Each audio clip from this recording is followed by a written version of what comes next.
오늘 말씀은 마태복음 10장 1절부터 15절까지입니다.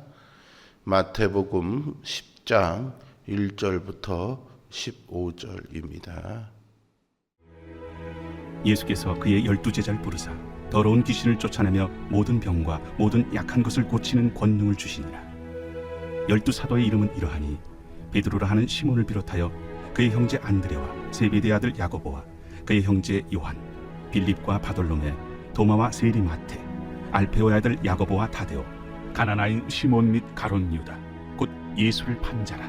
예수께서 이 12를 내보내시며 명하여 이르시되 이방인의 길로도 가지 말고 사마리아인의 고을에도 들어가지 말고 오히려 이스라엘 집에 잃어버린 양에게로 가라. 가면서 전파하여 말하되 천국이 가까이 왔다 하고 병든 자를 고치며 죽은 자를 살리며 나병 환자를 깨끗하게 하며 귀신을 쫓아내되 너희가 거저받았으니 거저주라. 너희 전대에 금이나 은이나 동을 가지지 말고 여행을 위하여 배낭이나 두벌옷이나 신이나 지팡이를 가지지 말라. 이는 일꾼이 자기의 먹을 것 받는 것이 마땅함이라. 어떤 성이나 마을에 들어가든지 그 중에 합당한 자를 찾아내어 너희가 떠나기까지 거기서 머물러. 또 그 집에 들어가면서 평안하기를 빌라. 그 집이 이에 합당하면 너희 빈 평안이 거기 임할 것이요 만일 합당하지 아니하면 그 평안이 너희에게 돌아올 것이니라. 누구든지 너희를 영접하지도 아니하고 너희 말을 듣지도 아니하거든 그 집이나 성에서 나가 너희 발에 먼지를 떨어버리라. 내가 진실로 너희에게 이르노니 심판날에 소돔과 고모라 땅이 그 성보다 견디기 쉬우리라. 아멘. 박재현, 이재훈 선교사 부부는요, 2005년부터 마다가스카르 오지에서 의료 선교 사역을 감당해 왔습니다. 그런데 장기간의 고된 사역으로 아내였던 박재현 선교사님이 목과 허리 디스크가 파열되었습니다. 결국 선교사님 부부는 한국에 돌아와서 수술과 재활 치료를 받아야 했습니다. 몸과 마음이 모두 지쳐서 다시 선교지로 돌아갈 자신이 없었던 박재현 선교사님은 기도 중에 주님께 모든 것을 털어놓지요. 나 주님, 나 도저히 못 가겠습니다 였습니다. 그때 주님의 음성이 그녀의 마음 깊은 속까지 위로하셨는데요. 재현아, 내가 너 사랑하는 거 알지? 우리 함께 가자. 이 따뜻한 음성에 무너졌던 그녀의 마음이 일어서게 됩니다. 그리고 다시 환자를 섬기러 사역지로 떠나게 되지요. 주님은 오늘도 우리를 주님의 깊은 사랑 가운데로 부르십니다. 그리고 친밀한 교제 가운데 머물게 하실 뿐만 아니라 우리와 함께 세상을 향해서 나아가기를 원하시죠. 오늘 본문은 바로 주님께 권능을 받고 사명을 받아서 세상에 파송된 보냄받은 자의 삶을 보여줍니다. 우리가 때로 힘들고 지칠지라도 우리를 보내시고 인도하시고 지키시는 하나님이 늘 우리와 함께 하심을 기억하면서 오늘 말씀을 통해 다시 한번 세움받고 보냄받은 자로 살아가는 힘을 얻을 수 있기를 소망합니다. 예수님은 12제자에게요, 귀신을 쫓아내며 병과 약한 것을 고치는 권능을 주셨다라고 1절에서 기록합니다. 그리고 2절에서는 이제 그들이 제자의 단계를 넘어서 사도로 승격되었음을 보여주고 있습니다. 고대 그리스 문화에서 사도는요, 왕의 사자 또는 대사로 이해되었습니다. 왕이나 지도자가 특별한 명령이나 메시지를 다른 국가나 특별한 사람에게 전하는 역할을 했던 거죠. 그런데 교회는 이런 역할이 12제자에게 주어졌다고 생각했습니다. 이들을 통해 왕이신 하나님과 예수님의 뜻이 전파되었다고 생각한 것이죠. 주목할 점은요, 이 사도들의 명단에 예수님을 배신한 가룟 유다도 포함되어 있었다라는 점입니다. 이것은 예수님의 파송이 제자들의 자격에 기초한 것이 아니라 오직 전적으로 예수님이 주신 권위와 위임으로 이루어짐을 보여주죠. 예수 그리스도께서 사람을 부르실 때 가능성이 있는 사람만 골라 세우지 않으셨습니다. 이름을 불러 모으셨지만 그 이름들은 반짝이는 영웅의 목록이 아니라 연약하고 부족한 인간 목록에 가깝습니다. 성격도 다르고 속도도 다르고 이해의 깊이도 달랐습니다. 어떤 이는 늘 앞서 달리고 어떤 이는 자주 뒤처졌을 것입니다. 어떤 이는 뜨거웠고 어떤 이는 계산이 빨랐습니다. 심지어는 끝내 비틀어진 선택으로 어둠 속에 자신을 던질 사람도 그 무리에 섞여 있었죠. 그런데도 예수님은 그들을 부르셨고요. 부르신 뒤에 너희가 할 수 있겠느냐라고 묻기보다는 내가 너희에게 맡긴다라는 방식으로 길을 여셨습니다. 복음은 사람의 준비를 기다려주지 않기 때문에 잔인한 것이 아니라 사람의 부족함을 이유로 포기하지 않기 때문에 은혜롭습니다. 예수님께서는 12 제자들을 차별 대우하지 않으셨습니다. 12명의 사도들이 제자가 되도록 연단하시고 권능을 부으시고 복을 주셨죠. 그 이유는 다른 많은 이들이 주님께 돌아오게 하고자 하심이었습니다. 성경에서는 제자들이 큰 능력을 소유하는 것이 하나님의 목적이라고 한 적이 없습니다. 능력 자체에 목적을 두지 않으신 하나님은 그 초월적인 능력으로 말미암아 하나님의 영광을 드러내고자 제자들에게 큰 권능을 허락하신 거죠. 제자들은 주님께서 주신 권능으로 주님을 증거하고 주님을 믿고 따르도록 해야 하는 책임을 부여받은 것입니다. 자기 자신들을 위한 것이 아니었죠. 주님은 우리에게 완벽함을 요구하시지 않고 당신의 능력을 의지해 순종할 때 놀라운 사역을 감당할 수 있도록 우리를 보내시는 분입니다. 오늘날 성령을 통해 주어지는 믿음, 능력, 은사가 우리에게 위임된 권능이죠. 예수님은 제자들을 파송하시면서 이방인과 사마리아인이 아닌 이스라엘의 잃어버린 양에게 가라고 지시하십니다. 이 말씀은 유대인들에게만 천국 복음을 전파하라는 것은 아니겠죠. 주님은 오히려 예루살렘과 온 유대와 사마리아와 땅끝까지 복음을 증거하라 하시면서 궁극적으로 땅끝을 바라보고 계신 분이었습니다.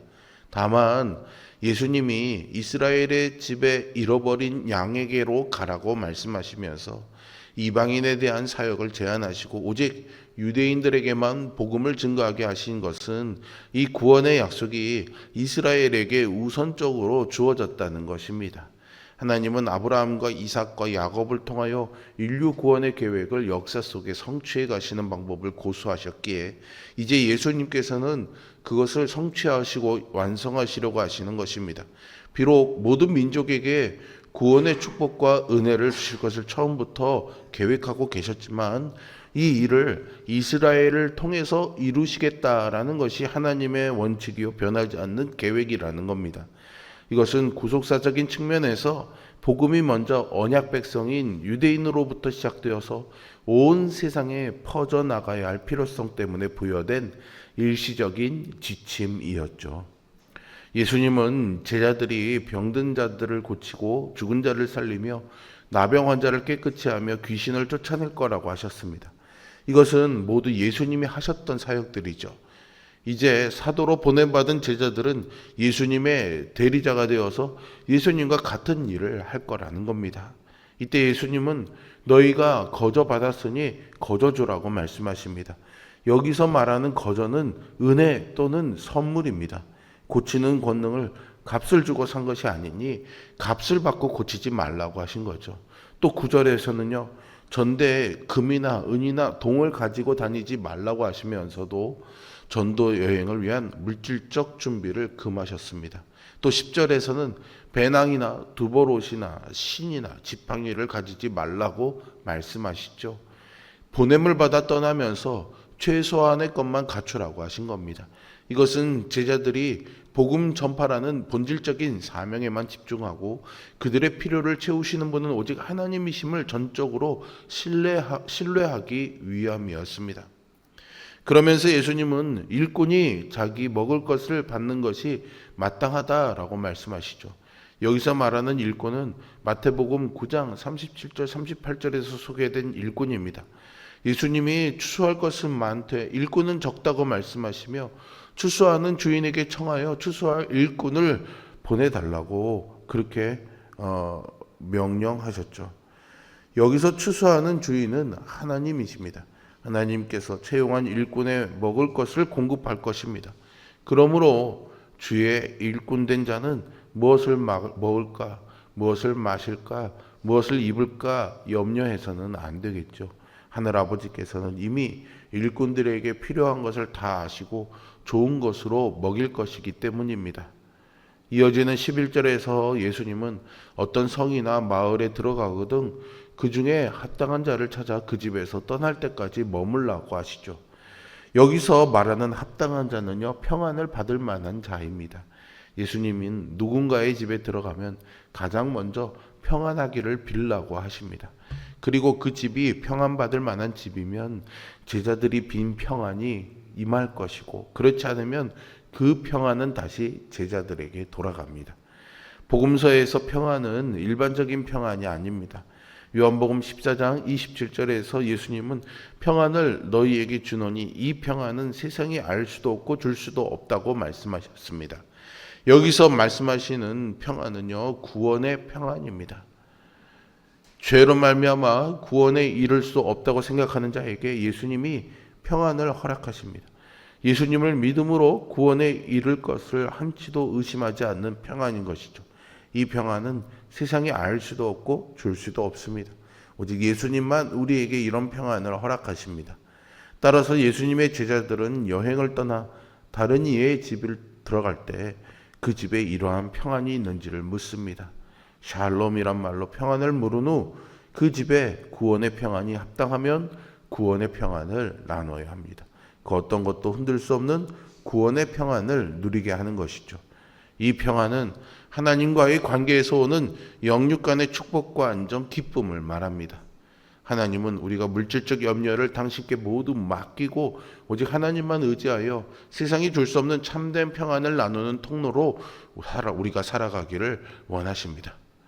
하나님은 오늘도 우리에게 성령의 권능을 주셔서 세상의 어두움을 이기게 하십니다.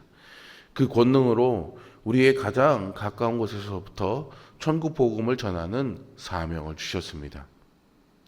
우리가 물질적인 염려를 하나님께 맡기고 그분만 전적으로 신뢰할 때 하나님은 우리를 하늘의 평안과 복을 흘려보내는 통로로 세우실 것입니다. 오늘도 우리를 보내시는 하나님은 우리가 어느 곳에 있든지 어떤 처지와 형편 가운데 있든지 늘 함께 하시고 지키시고 보호하시며 가장 좋은 곳으로 채워주실 줄로 믿습니다. 날마다 하나님이 부어주시는 이 사랑과 능력으로 충만해서 보냄받은 자로서의 사명을 넉넉히 감당해내는 우리 모두가 될 수 있기를 주님의 이름으로 축복합니다. 우리 함께 기도하도록 하겠습니다. 주님, 오늘도 우리에게 귀한 은혜와 사랑의 복을 허락하여 주시니 감사를 드립니다. 자격 없는 우리들을 불러주신 것도 감사한데 하나님이 이 땅에 이루시고자 하는 소망을 위해 우리 또한 세움받아 보내받게 하여 주시니 하나님 감당할 수 없는 은혜인 줄 알면서도 그 부르심에 그 보내심에 기꺼이 순종하며 엎드리기를 소망합니다. 주님의 능력을 힘입어 나가는 우리들 되게 하여 주시고 그 사명 감당하는 우리에게 염려하지 말고 모든 것을 채우시고 필요를 공급하시는 하나님을 신뢰하는 믿음 갖게 하시는 이 말씀을 힘입어서 오늘도 하나님의 공급하심과 도우심과 인도하심과 지키심을 소망하며 내게 주어진 삶 가운데 하나님의 복이 흘러가는 은혜가 흘러가는 통로로 살아가는 우리 모두가 되게 하여 주시옵소서. 우리의 삶 가운데 하나님이 함께 하심으로 말미암아 내 삶이 진정한 복음의 꽃을 피우는 귀한 삶이 되게 하여 주시고 그 피어난 꽃으로 황무지 같던 우리의 삶이 하나님 나라가 되는 역사가 있도록 함께 하여 주시옵소서. 감사하는 마음으로 드린 귀한 예물에 하나님 함께 하여 주시고 그 마음에 담긴 서원과 기도의 제목이 주의 손에 응답되도록 역사하여 주시옵소서. 예수 그리스도의 이름으로 기도합니다. 아멘.